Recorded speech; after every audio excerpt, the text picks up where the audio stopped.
And we're back on the Fowler Show. It's time for Can We All Just Get Along? And tonight, we are saying his name, Stephon Clark. Another innocent black man shot by police. This time, in his grandma's backyard. This young black man was a father.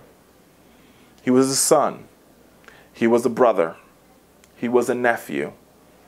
And most importantly, he was an American. Following the shooting of an unarmed black man in Sacramento, dozens of people took to the street to protest the murder of 22-year-old Stephon Clark, who was shot dead by police in the safety of his grandma's backyard while clutching nothing but his cell phone.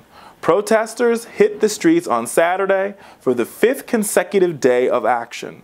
Black Lives Matter has joined the protest, as well as various other organizations and individuals, including former Sacramento Kings player Matt Barnes, who helped organize Saturday's rally. And he said the following: "We came here today to raise awareness," he said, "not allowing them to sweep this under the rug like they do the rest of the things." America, when is enough going to be enough? While we are taping this show, another unarmed black man was shot in Brooklyn, New York, for carrying a pipe. According to the police, according to the NYPD, he was in a shooter's stance and was shot 10 times for carrying a pipe. America, something has got to give. We have got to do better as a country. I hate doing these segments. I hate talking about these issues because here's the truth. The truth is that all police aren't racist, right? 99.9% of police officers go to work every day and they protect and they serve their community. And the truth of the matter is that 99.999% of black men are good, upright, standing citizens. Yet here we are, more black men being killed at the hands of police. And over again, America, you see commentators on the right, they bring up this whole, every time a black man gets shot, they bring up this, oh, black on black crime. And I always say, what is black on black crime? There is no such thing as black on black crime. There's just crime, period. Statistics tell us that white people, more likely than not, shoot white people. And Hispanic people, more likely than not, shoot Hispanic people. And black people, more likely than not, shoot black people. You have never seen them do a segment on white crime in the trailer park. You have never seen them do a segment about Hispanic on Hispanic crime. But you always, every time a black man is shot at the hands of police when he's unarmed, you always have this conversation about black on black crime. And then they turn the victim. In this case, Stephon Clark. They try to turn him into some sort of monster. Like he was some evil, sick, twisted individual. But Stephon Clark was a father of 2 little kids. Stephon Clark was a brother. According to police officers believe that Clark was in possession of a toolbar, according to their accounts. Officers said Clark motioned towards them, and one of them could hear him yelling, "Show me your hands, gun, gun, gun." Clark had nothing but his cell phone, but both officers have since been placed on administrative leave.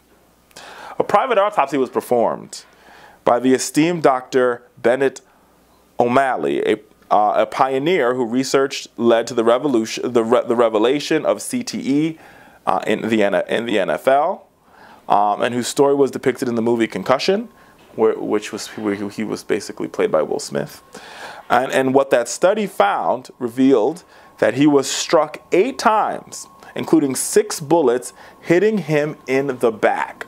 Meaning, if he was shot in the back, America, that means he was shot while walking away or running away from the police.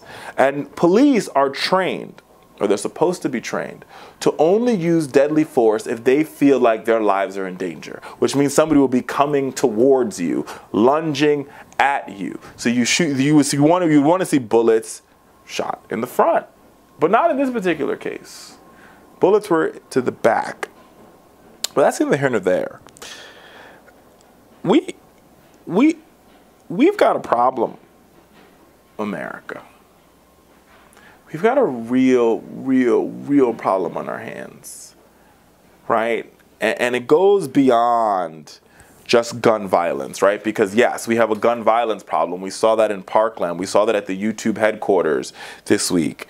But we have a problem not only with gun violence being taken when strangers walk into schools and walk into places of business and shoot them up, but we have a problem when those individuals who are sworn to serve and protect our community damage our community, when they hurt our community, when they pillage our community, and when they tear our community apart. And I'm not talking about all police, because not all police are guilty of this.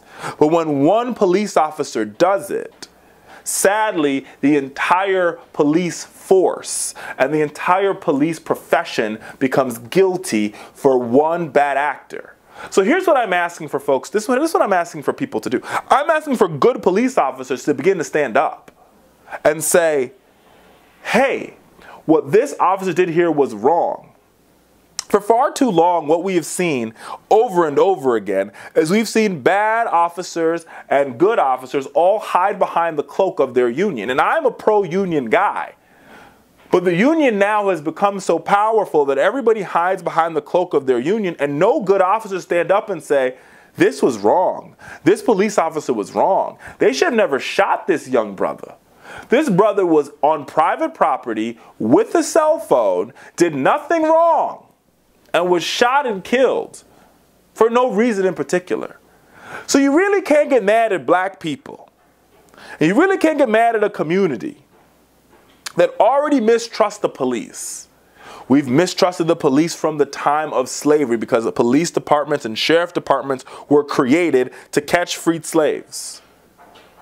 Right? And then you got to take that history a little bit forward, because after slavery, right, when you take us into Jim Crow, police were used to beat black people. Police were used to unjustly arrest black people. Police were the face of Jim Crow.